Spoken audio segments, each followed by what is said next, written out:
Welcome to the Our Forever Smiles podcast, a podcast created to support mothers of children who were born with clefts and those who love them. I'm your host, Laura Arroyo. Welcome back to the Our Forever Smiles Cleft Mom Diaries and Support podcast. I am Laura Arroyo. Before we jump into this episode, I would like to invite you to join this community to hear conversations with other cleft moms and advocates that will help you feel supported along your journey. All I want you to do is click on the follow or subscribe button. We love your support, and thank you so much for subscribing. We have so much in store for you this year. As a note, we are not medical doctors, and we do not intend for you to use the information that we share here as medical advice. We are parents and advocates who love our children, and we are sharing our own personal experiences. Also, before we introduce our next guest, I just wanted to share that there is a way that you can support the Our Forever Smiles podcast, and that is shopping our merch. We do have merch available on our website, and it's just amazing to see your support there. So if you are able to, you can support us by purchasing a t-shirt, sweatshirt, or whatever you would like on the website. So thank you so much for doing that. Today, we have a really special guest. Colleen is a Washington State native, one of 8 siblings. She is a military spouse for the past 18 years. She's spoken for the Benefit Luncheon on behalf of the Ronald McDonald House of Durham, lived in Argentina for a short stay to learn Spanish and assist teaching English. And she also has a 2-year-old daughter who was diagnosed with a bilateral cleft lip and palate. Welcome, Colleen. Well, hi. Thank you for having me. So nice to meet you. Yes, it's so nice to meet you as well. I know that being in North Carolina, when I first started the podcast, I really wanted to connect with families that were in North Carolina, particularly because I myself was pretty lost in learning about Giselle's cleft and just in feeling like I was one in a million and just all the things, right? And Right. I know you, Colleen, you posted in one of the Facebook groups that you really wanted to get information out there or talk about something that we could do to so that people can hear our voices and just kind of build and spread awareness. And so, of course, I jumped on the opportunity to speak with you as being a North Carolina mom and just wanting you to share your experience here. And yeah, so welcome. I'm so grateful to have you. Thank you. I'm grateful for you. I appreciate you communicating with me. I think that, my daughter is 2 now, and for the past 6 months or so, I've really, I guess to be quite honest with you, I didn't realize how common this was and how many children with a cleft diagnosis exist in the world, even in our own community or own county. But I've never ever known anyone that had a child with cleft. So it was brand new to me. I know brand new to you. And I think what prompted it is, even though there are a lot of websites out there, there are some books, there are some groups, I think that just talking and chit-chatting back and forth is really important. We kind of get lost in reading a book or in the words. I know I do. I need to talk to somebody about their specific experience and build a relationship. But it was, I think I told you what prompted it was a lady who stopped me in the middle of the street at Duke. I don't know if I told you that. I feel like you shared I feel like you shared it briefly, but I haven't heard the whole story. So this is, if you could share that with us. Well, we were leaving one of her many appointments because for a long time, we went up every Tuesday. And as new parents are, coming in, you can kind of tell it's their first time, usually by the size of the baby. If it's a newborn and they're meeting the team, you can kind of, and they look very nervous, just like we were. So there was a mom and a dad with a beautiful infant, probably days old, and she was terrified. And she saw me, so she knew that I was at least in the same area as her. And we just so happened to be leaving at the same time.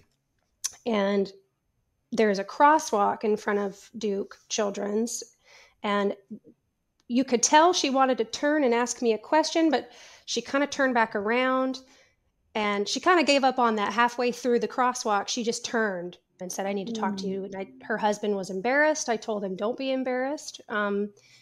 Stop anybody, ask anybody. I think that's what it was, is she was so desperate for someone to talk to. And I didn't want anyone to have to feel like they had to find somebody in a stopwalk to talk to them, which I was very proud to do. But I think that it's really nice that people like you exist, where they can listen and hear and know that they're okay and their feelings are valid. But yeah, that's kind of what sparked it. I think about her a lot, actually.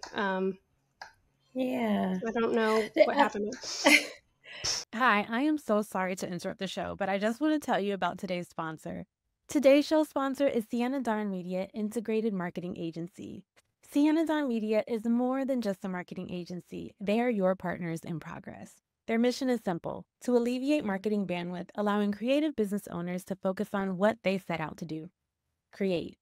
Sienna Dawn Media empowers creatives to thrive without the burden of managing their own social media and marketing campaigns. Visit siennadawnmedia.com.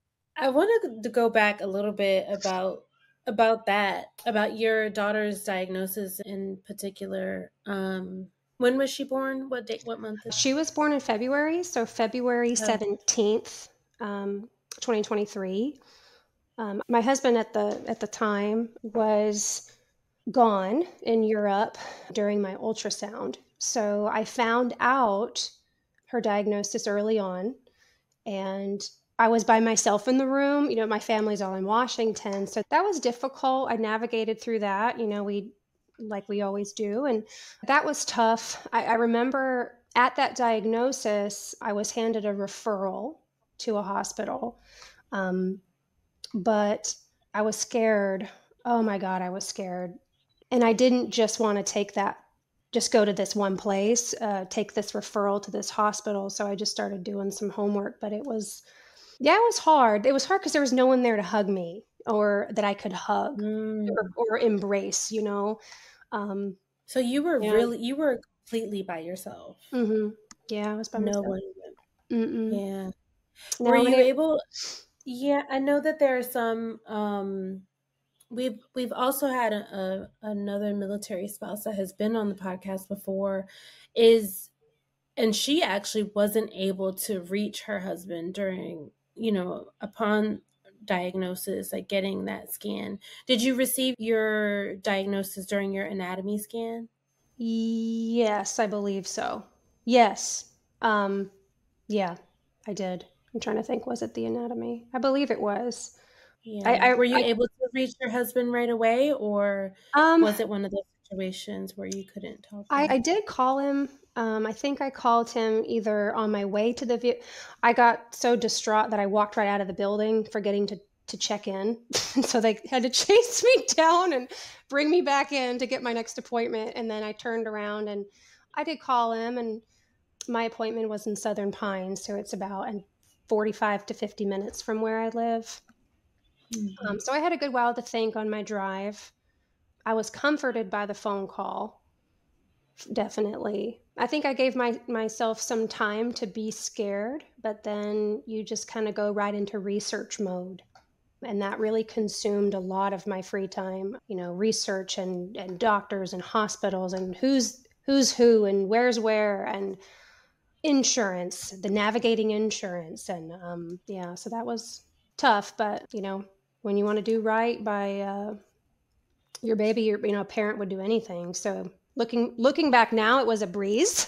But yeah, it was hard. Yeah. Did they give you a referral at that appointment, at your anatomy scan appointment, when they gave you this diagnosis? Yeah. And did they refer you to the Duke team, or did they just kind of give you a list of referrals? Like, how did me receiving this is different because I learned about it after birth. Oh my goodness. Yeah. And so that's I was kind of behind the 8 ball and everything. And I do, you have talked a little bit about nurse education and that type of thing. So I do want to also touch on that a little bit, but what were the next steps after you received your diagnosis? What did they tell you? Where did they refer you to? They referred me to UNC. I believe it was in their network, and I did take the referral. I ended up reaching out to a lovely lady. She used to be a client of mine, but I consider her a really close friend. Her husband is in the medical field here in Fayetteville, and I trust him. I trust his opinion. And I reached out to her and said, does your husband recommend anybody in this field? And I really owe a lot to her and him, because she said that, although it's different specialties and he's not 100% sure, he knows someone in the area, will reach out. And she got back to me very quickly. Hey, there's a plastic surgeon up in the Raleigh-Durham area that said, absolutely, Dr. Marcus at Duke is the best. So then I pivoted and I started communications with Duke.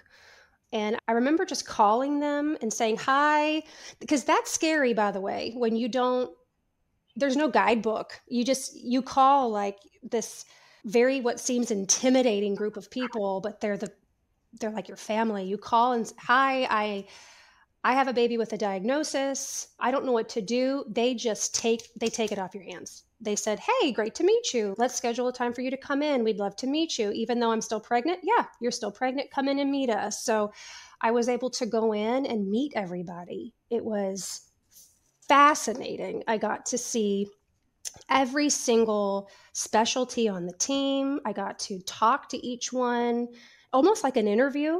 You're kind of getting to know them. And that was it. After meeting everybody, you just have a gut feeling that this is where I need to be. Because while you're there interviewing, you see them interacting with other families, and you see them interacting with other kids that they've watched grow up that are still with them. And they're a family. They're laughing. They're hugging. They were it for me after that. But if I did not reach out to her and ask her husband for a referral or a recommendation, to be honest with you, I probably would have taken the referral that they gave me to the other hospital and just not known. So I definitely recommend, if you do get a referral, not to say that referral is wrong for you, but there are other options out there. You just call around and see what you think. Call around, go meet them. You can meet them. Go meet them. See if they're right for you. If there's another hospital nearby, meet them too.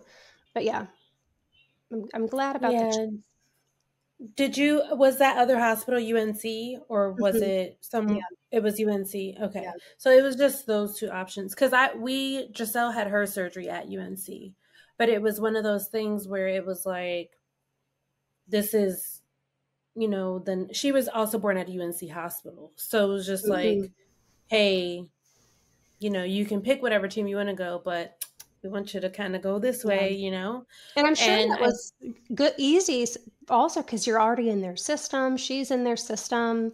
And it seems like that would be a very fluid transfer versus having to go somewhere else. Now UNC is amazing too. They're absolutely incredible. It's hard to pick, right? When you've got all these amazing teams and doctors and facilities, how do you choose?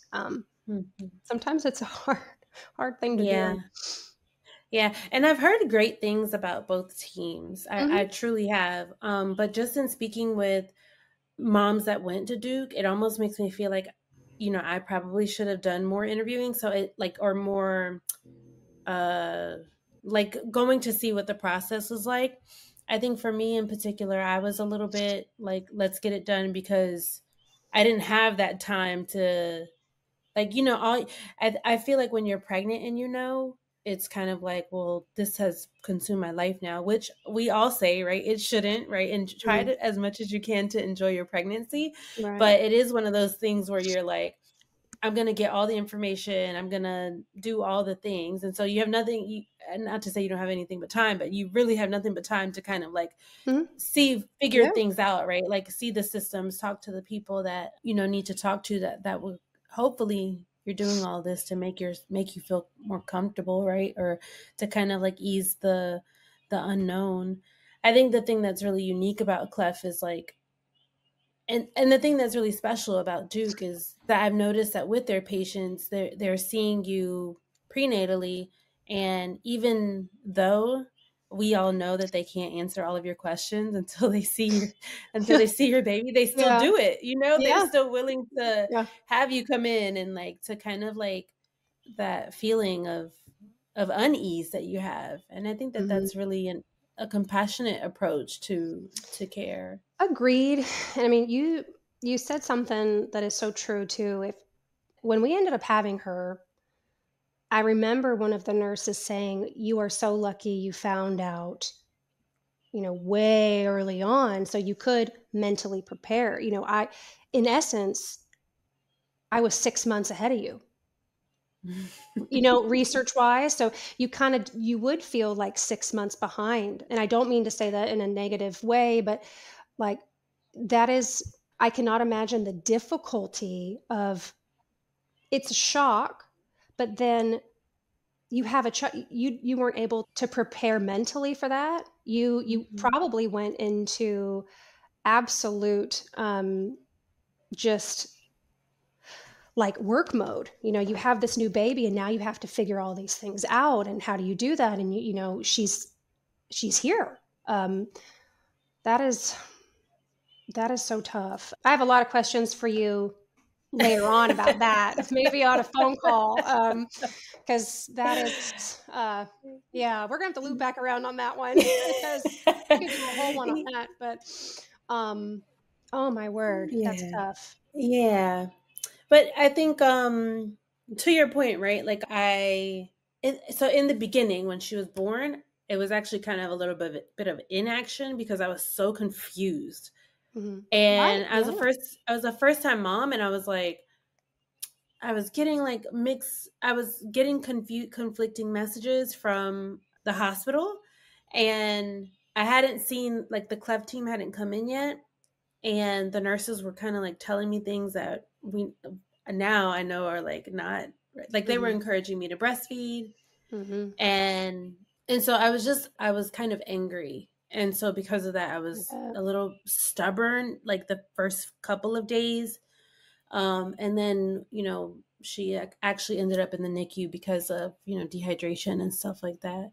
And so and then, right, like from that point on where I knew what it was and I got an understanding of it, then is when I was like, okay, game time, like I need to figure out what I need to do now and like get all her appointments scheduled and like do all the things and see all the specialists. And it was like burnout, like within those first like couple of months, because I was going to appointment after appointment after appointment. It's like and you also have a child. Yes. You can't do it quickly. I mean, there's a lot to be said too about, I don't know if the experience at the hospital you were at, but there is a big need, I think, for mother baby labor and delivery to have a little bit more knowledge. If because cleft is very common, right? They were giving me the statistics. It is a very, very, very common diagnosis. But the confusion for me now, and I'm sure for you now looking back, is with the fact that this diagnosis is so common, how are hospitals not equipped to handle it properly? Even if it had, the bottles are another thing, because the bottle systems that they had were so archaic. They don't have the valves that the babies need. They didn't have it. So if we didn't have the Dr. Browns, we were prepared, she wouldn't have been able to eat. Hence, more than likely, the unfortunate situation with your beautiful baby girl going to NICU. They offer you an archaic bottle solution, which doesn't work. But again, with having a baby, and similarly to Cleft, it's such a multifaceted, you've got your nurse, you got the OB, you have the lady at the front desk, you've got all these different people with different specialties, all trying to give you information at once. And it's like, I just need one person to funnel it to me. But some of the frustrations that I had was the archaic bottle solution. The lactation consultant was amazing, but the hospital did not prioritize teaching them about a cleft bottle solution like the Dr. Brown solution. She had never seen it before. She had never seen it before. The nurse that had come in was phenomenal. She had never seen the valve either.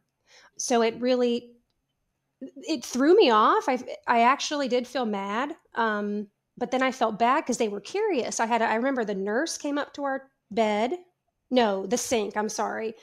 And I believe lactation, but I can't remember. There was 2 females in there, and they wanted me to show them the bottle solution. So I said, oh, here's the bottle. Here's the valve. They wanted to see the valve. They picked it up. They turned it around. They asked questions about it. They said, how do you insert it? How does it work? Can I see it one more time? Oh my goodness. This is Dr. Brown's. It made me sad because if it's so common, how has it never come up? And the poor staff, they want so badly to support and help you. But again, if you didn't know the diagnosis and none of them were prepared, you only know what you know, right? You only know what you know. And navigating this really scary, stormy sea with professionals that are also doing the same thing, that's terrifying. It shouldn't have been. Yeah. It shouldn't have been like that. Yeah, it's fascinating. I mean, looking back, I've shared my experience time and time again, and I do have friends that are nurses, and I've shared this before. Some of them say, like, I don't know, like, how this happened to you, because we were talked to about clefts at length, like, in going through their like education. They're like, we were talking, like, they talked to us about this. So I have no idea why, the nurses that you encountered just had no idea. And then I've also had on the opposite end of that's like, no, actually, they were shocked about even me having this diagnosis. But tell me a little bit about the day that your daughter was born. Like, what was your, what was that like? You had prepared, like, you look at the ultrasounds and all this, and you did all this preparing and this interviewing and stuff. And what was that day like for you? It just makes me smile. Like, she is so, to be quite honest, and I'm just going to say it. I remember when we first saw her, there was this beautiful, overwhelming emotion of my baby's here. She's healthy. I cannot wait to squeeze and love her.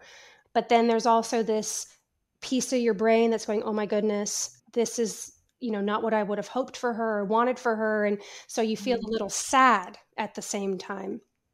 I got over that very quickly. Shame and guilt soon follow, which I've learned through my journey is normal, but it's hard to shake that feeling. Yeah, she was beautiful. She was perfect. She was huge. She was over 9 pounds. She was, she was so big and so beautiful and just such a gift.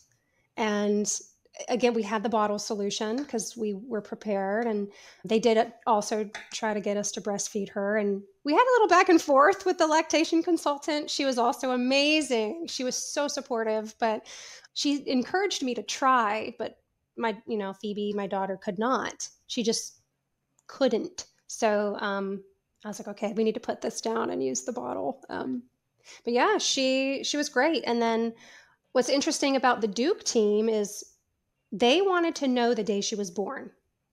The team coordinator there her name is Carly, and she is my absolute hero. She's a warm blanket. I love her so much. But she would, hey, make sure, because you're kind of on their radar, they know about your due date. And she checked in with me and, hey, let us know when she's born. We want to get her in as soon as possible. So we let her know that she was here. I believe the appointment was scheduled within a few days, I believe. I don't remember, but I think she was a week old or maybe less. Don't quote me on that. I don't remember, but yeah. It's tough too, though. You got to navigate so many new things that are presented with a cleft diagnosis, like feeding. Feeding is not the same. Making sure that liquid is out of the nose and the ears. She had a lot of drainage for a while in the nose area. Different sounds that they make. She had a cleft palate, so of course it's all connected. So there were some noises I was not used to hearing from my firstborn. But, you love on them, you kiss on them. I think a whole other story would be, how to let the older sibling know about the diagnosis and prepare them for that. Yeah. How old was your, did you have a son or a daughter? A son. His name is Porter, and he is now 9. Did you talk to him about the diagnosis beforehand, or? I did. I didn't tell him for some time. I wanted his dad to be home to also communicate that in person. I thought that was an important thing to communicate together. The social worker on the Duke team, or on the palate team, excuse me, she was really pivotal in that. When I met with the social worker while I was still pregnant, she gave me some really great tips on how to make that introduction to an older sibling. And there's some great books out there also that discuss that, but I followed her advice on how to introduce it. She said, don't do anything over exaggerated. She said, talk to him just like you're talking about going outside. Like, hey, your beautiful baby sister is going to have a little bit, a small difference in the mouth area. She's perfect. She's fine. She's going to be seeing some wonderful doctors. She's beautifully and wonderfully made.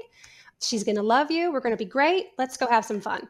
So it's not like a daunting experience. She said, don't so we made it light, which means he felt safe. He wasn't scared at all. Yeah. I didn't want to scare him. But when we brought her home, he was very anxious. He didn't hold her for a while. He was scared to hold her, actually. But we talked through it. You cannot separate those two now. He is so protective of her. He tells me in many different ways what would happen if someone messed with his sister.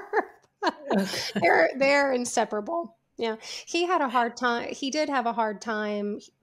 He really went through a lot too. It's a whole family affair. When we had to change out the device in her mouth, he had a hard time with that, but he knew that she was not hurt. She was safe. If she was not in any pain, that we were dedicating this for her. And yeah, you got to check in with the older ones every once in a while and tell them they're doing a great job and make sure they're okay. That's for sure. Yeah, for sure. What was your husband's reaction to the news and to all of this? Well, it was over the phone, so I remember he was encouraging. He seemed to have it more together than I did. Of course, I was a crying mess. Not to say that he didn't feel that way on the inside. I can't speak for him, but he did calm me down. He talked to me for a few minutes, and then we just dove into what's next and dove into what do we do? What can we do? How do we do the best by her? Yeah, you mentioned the NAM device, and I know that I feel like Duke is like kind of like, from me talking to other people, that they're kind of like known for this, or one of the doctors, I believe Dr. Santiago, was involved in the creation of that, and so people are really drawn to Duke for that reason. Yeah. Was that the reason why you decided to go with the NAM? And what was the NAM process like for you all? Yes, so that's exactly why. When I started comparing different hospitals, again, you only know what you know. I thought everything was the same. Like, there's a plastic surgeon and they do their thing. But every hospital is different. So, UNC or other hospitals, they may not have that device. Dr. Santiago, I think he is so special because not many hospitals have his specialty, which is a craniofacial orthodontist. So Duke has this amazing, unique individual who is the pioneer of the NAM, by the way. And he's right in our backyard. The pioneer of this phenomenon is there. And he, this device, they wear it 23 hours a day. It looks like a retainer. They get an hour break every day.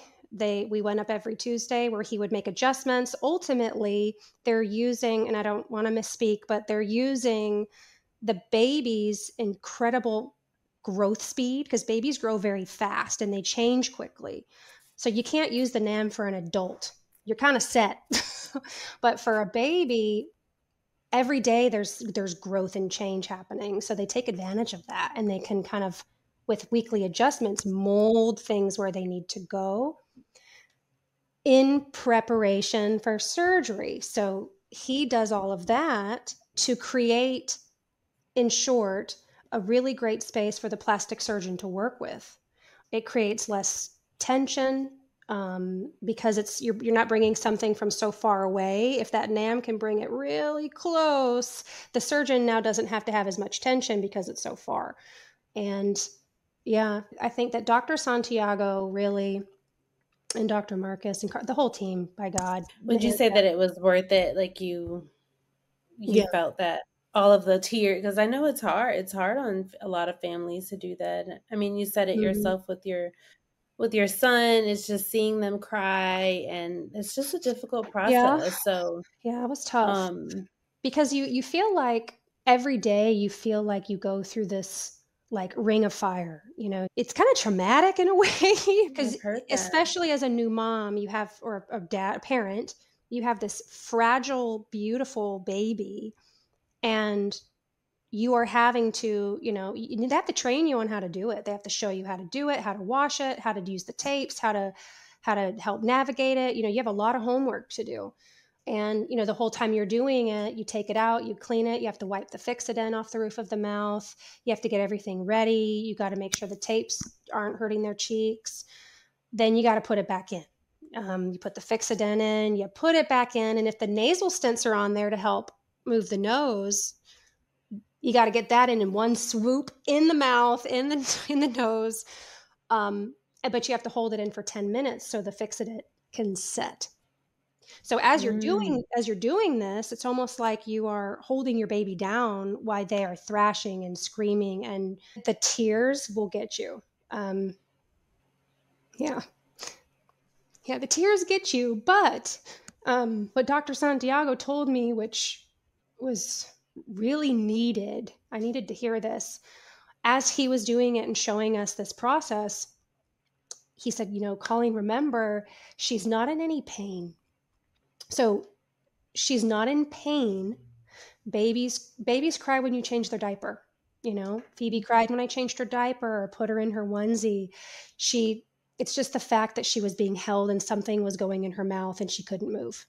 So knowing that she wasn't in pain made me feel a lot better. But if you go that route, it's definitely hard. And it's a daily dedication. You got to take it out every day. You got to wash it. You give them their hour break. But you can't miss putting it back in because it needs to be in there. Like every second counts. So, would I do it all again? Yes, I would. 100% I would. Yeah. I absolutely would. I was going to go back to something, that comment that you made about Dr. Santiago, like, just affirming that she's not in pain. And it made me think she's probably more annoyed than anything, right? Yeah, like, yeah. You're holding them down, like, and you've got, Mom, you're holding so their annoying. head. Yeah, yeah. Because the screaming, it makes you feel like you're hurting them. And I remember we kept, as we're sitting there doing it together, we're thinking, are we scarring her? Is she going to remember this? Even if she doesn't remember this moment, will she retain these feelings of every day for months? She is in horrifying pain, but she wasn't in any pain. She doesn't remember. And I'm glad we did it. Yeah, for sure. What was Phoebe's surgery journey like? Has she had both repairs, her lip and palate? Mm-hmm.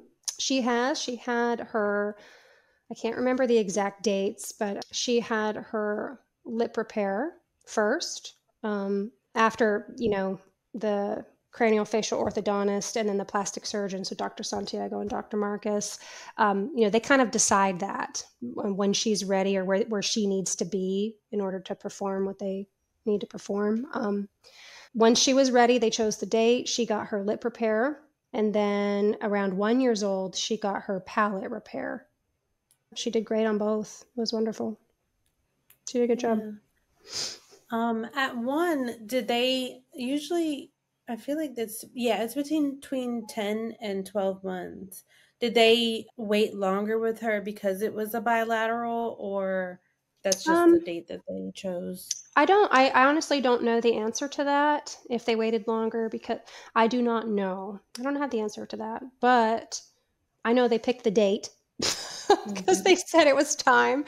And so we made it happen. But yeah, that one was a little bit more rough than the first one for Phoebe.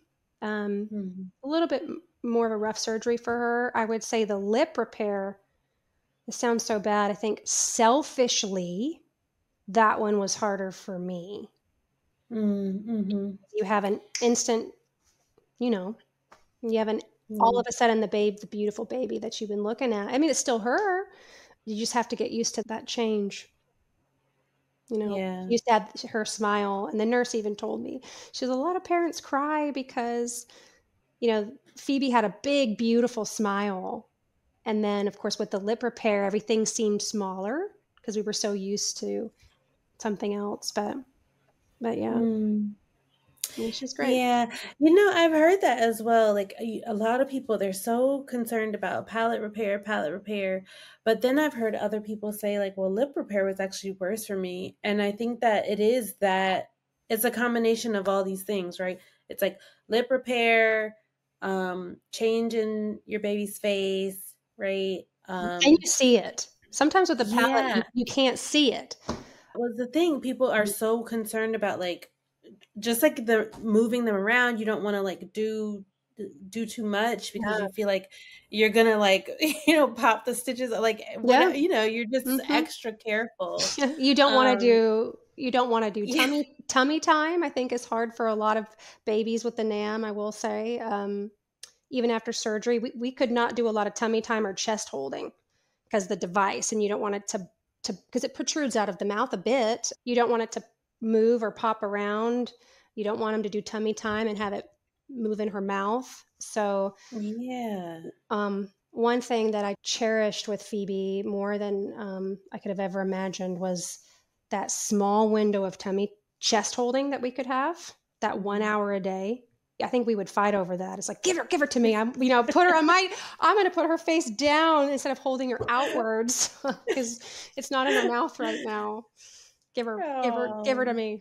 I love that. Yeah. Well, do you have any like tips that for parents that are kind of like preparing for surgery? I know that that's a big thing that people ask in their groups. I also had a mom that actually messaged me last night, and she's like, Laura, any tips for surgery? What should just any words of advice, I guess. There's all the things, right? But like, what are some things that you remember that were kind of helpful for you for both surgeries? I think, definitely you are there, and you are what your baby needs. So any advice that I could give you is just to bring anything that you can to help you stay very, very calm and peaceful. That may be a loaded response, but they're already scared, just like surgery for any child. They're a little bit scared. They're in a new place, all these new people, all these beeping sounds. They're in pain. They're groggy. I remember we played calming music. We brought her special blanket. Bring something for you, mom or dad or guardian, that to make you feel, your robe, something warm so you could snuggle them from home that smells like home or smells like you. The robe, the blanket, the hoodie, the sweater that of mom or dad or grandpa or whoever that baby loves. Bring that because you'll be in there wanting to console your child as best you can. And I found that really worked with Phoebe, was that blanket and just trying to stay calm, or else I would have cried all day. But you can't. But you can't. Yeah, that's my advice. I brought her, I also did something similar. Like she had a lovey and blankets from home that she like recognized, things that she like recognized, which I think, smart. I don't know, I feel like it kind of helped her, stay a little bit calmer. It helped me stay a little bit calmer. Absolutely. I know that I saw and read in your bio that you had you've spoken at the Ronald McDonald House. I hold the Ronald McDonald House so like near and dear to me. Oh, that's Um, awesome. They're great. I do because we stayed there in the day before her surgery, and I just You think did? that yeah, we stayed the day before because so I'm Mm, closer to like, and so we're about an hour and 20 minutes from UNC, and okay. so the night before, of course, she was the first patient of the day, so she needed to be there by like 5 in the morning. So I would have Mm, had to get her there.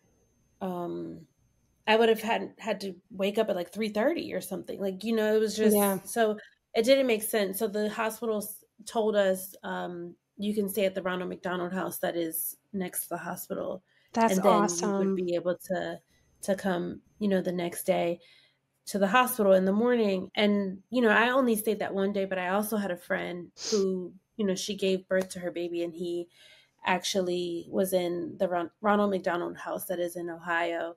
And they were there for, they were there for like 6 months. It's not Cleft related. Mm, But what they are able to do for families yeah, is absolutely incredible. it's And I don't know, yeah. it just, yeah, I just, They are, and yeah. it's hard to express anything unless you've been through it. But I didn't know anything about them until we had to go for our firstborn.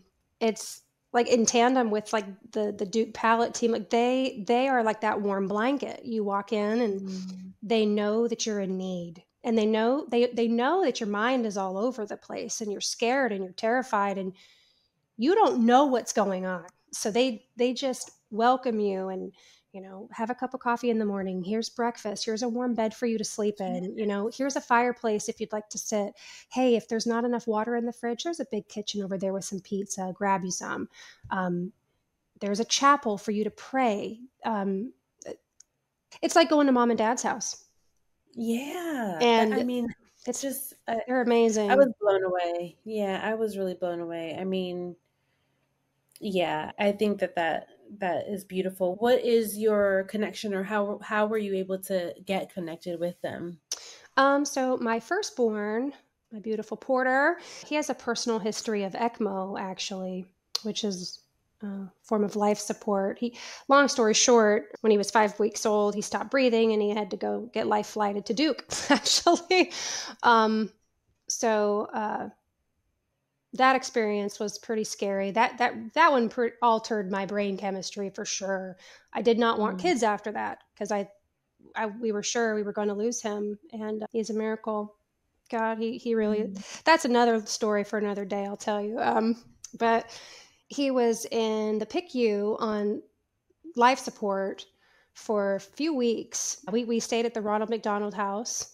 Um, didn't know anything about him. You go mm, in, they get you a room, you've got a shower, a warm bed, come get a blanket. You don't have, because they know sometimes you go and you have nothing. You're not packed, you're not prepared. We mhm. got in the car and drove to Durham as the helicopter left here in Fayetteville. And what do you do? I mean, your brain is in crisis. You are absolutely in crisis. So you're not thinking of, oh, I'm going to go pack a bag and pack toiletries. You show up with flip flops on, and they give you a toothbrush, they give you a blanket. If you don't have clothes, they send someone shopping to provide you clothing, because some of Wow. the parents can't go back home to get clothes because they won't leave their baby's side. Some of them are life flighted from hours and hours and hours away. So yeah. Anyway, fast forward to your question. They had reached out to me asking me if I would speak in the Fayetteville area at a luncheon called Project Hope. Mm, And the coordinator was wonderful. And she said that unfortunately, a lot of families that stay at the Ronald McDonald House, their outcomes are not the same. And mhm. they go home without their child. And they wanted to do a luncheon to raise money for the Ronald McDonald House, but they wanted people to speak where their child survived. And I did. And Porter came on stage with me, and I think he was 3 or 4 at the time. Um, but I yeah, love that. yeah, they're Yeah. if you want to pick somewhere to donate to, there's everybody is needing donations these days. They're the one I would choose every time. Yeah, I always do. I mean, that is truly where, because I've just seen the benefit, and I think that it's just such an incredible organization. So, what is something that you wish people knew about children with cleft lip and palate? That they are perfect. That they're perfect. They are beautifully and wonderfully made. That they're perfect. That's what I want people to know. There's a lot of nuances there, of course. It's a lot more complicated than I think a lot of people, including me. I thought it was, it's just a lip or a palate. No, it could affect your hearing. It could affect, from a dental perspective, the teeth that may or may not come in or not have enough bone to come in based upon the envelopes of space after surgery. It could affect their speech. It could affect how they eat. There are so many details surrounding that diagnosis. It's not just the lip or something you can't see in the palate. It's, they're perfect. They're beautiful. They are probably smarter than all of us. And they're our teachers. They really are our teachers. I think that I'm going to learn more from Phoebe more than she'll ever learn from me. Hands down. Yeah. What's next for Phoebe? Little Phoebsters. She still goes for her annual checkups. She had one a few months back. I believe the next step is after the annual checkups with the team, around 5 or 6 years old, we'll need to look at her from a dental perspective to make sure she has enough bone for certain teeth to come in. A lot of cleft kids, unfortunately, there's certain teeth that there's not enough bone based upon their diagnosis, they'll fall out. So there's a potential of a bone graft from the hip to be inserted and allow those teeth to remain stable. But we won't know until she's closer to kindergarten age. So until now, let's keep her cavity free. Cavities for a cleft kid, because their teeth are formed a little differently based, again, upon the envelopes of space that were provided. Cavities, as I'm to understand, complicate things a lot more. So I'm very hyper-focused on her teeth and keeping them brushed. Yeah, the same for Giselle. I think also, so Giselle's a little bit of a mouth breather. She snores a lot and she gets congested very easily. And because of that, I think she's more cavity prone. Like she's just from the having mouth dryness. But yeah, that's definitely something that I'm like, that's my next thing. I'm like, oh, Giselle, we have to make sure we protect these teeth here. So yeah. Yeah, it's like you're always feeling hyper aware of what you need to do. And then sometimes we have to remind ourselves, gosh, we have to have fun too. Oh my gosh. But we have to remind ourselves of that because we want to create a good path and journey for them. That sometimes I do forget to put that down for a second and okay, let's have another cookie and then we'll brush our teeth later. But yeah. Well, just in thinking about that, like, what is the biggest like lesson that you've learned along your journey? What has all of this kind of taught you? Relinquishing control. And not to say that it's like a controlling person, but I think as a mom with your baby, there is a sense of control. You need to make sure they're eating and they're bathing and they're being held just right. And are you washing your hands when you touch my child? And your timer for feeding. And I had to completely let go of all of that with Phoebe. I had to learn to just let go and let her tell me what she needed. It was very hard, but just we're not in control of everything like we think we are. So yeah, I think that would probably be my best advice. And I would say the other lesson to that would be, do not be ashamed. If you have a thought, if you have a moment, with or without the NAM, with or without, if it's palate or no palate or lip, or don't be ashamed. share pictures of your baby, take pictures of your child, share pictures of your child, get family photos. Control and let it out. But it's find someone that you can talk to about it, because know it's that you're normal and you're okay and you're doing great. Yeah, I agree. Well, thank you so much, Colleen, for being on the show today. Yeah, I appreciate it. Yeah, I appreciate you sharing your story. And I think that anytime someone writes to me directly, or they just express this deep desire to help other moms, right? To not feel the way that we felt when we first received our diagnosis, or when we first had our babies. I run to those moms, because I think that it's so important and so special. That's good. That That's amazing. You're able to use your voice, and you use your experience to really help someone else out. So thank you so much for being on today. Yeah, you kind of remind me of, like, I was that lady in the street and you came to me. It's okay to ask people questions that you don't know, and just start new relationships to get more involved, for sure. Yeah, thank you so much. Yeah, we're gonna have to find that lady, by the way. Yes, I wish I knew her name. I would love to give her a hug. She doesn't even have to say a word. I just want to hug her and tell her she's the best. And she's awesome. But yeah. Well, we're gonna put out a something on Instagram looking for her. Yeah, if you were in the crosswalk 2 years ago, email me. For sure.